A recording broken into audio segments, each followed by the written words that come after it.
Sino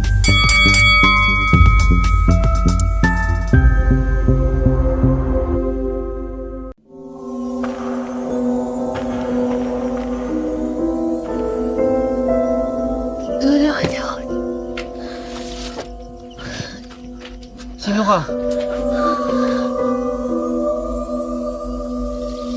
Victoria, anong pihit ang buo kong pangalan.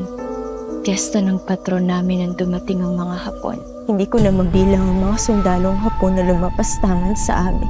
Mga hayop sila. Maaari ko ba mahaplas ang iyong mukha? Wala ka pa bang karanasan?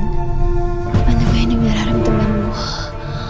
Nakakapaso na ang init ng katawan ko. Gaano kainit? Bakit tila kakaiba ang saya mo ngayong umaga? Wala ka bang naaalala sa ginawa mo kagabi? Tinutuya mo ba ako? Bakit mo itinatattoo ang mga nangyari? Bulag na nga ako, hinahamak mo pang pagkalalaki ko? Hindi ko alam ang sinasabi mo. Gising ka ba, Toyang?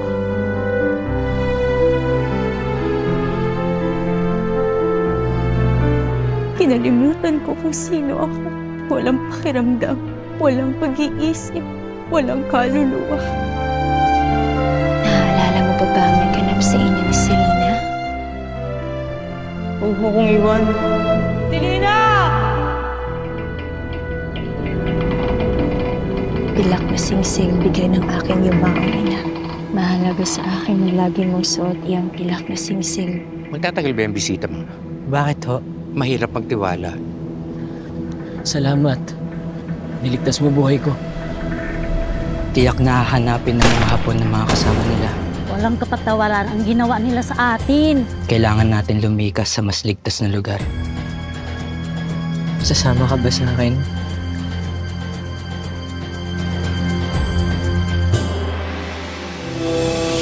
Maligayahan ka ba sa ginawa ko sa'yo? Bakit mo ako pinaglalaruan? Hindi ako puta.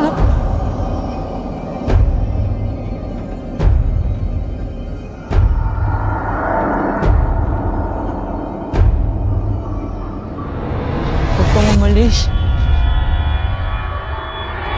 Duwag ako.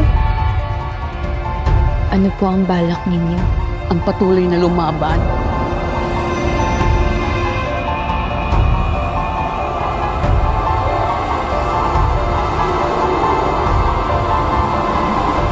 Nais kong mag-init ang katawan mo sa pagnanasa.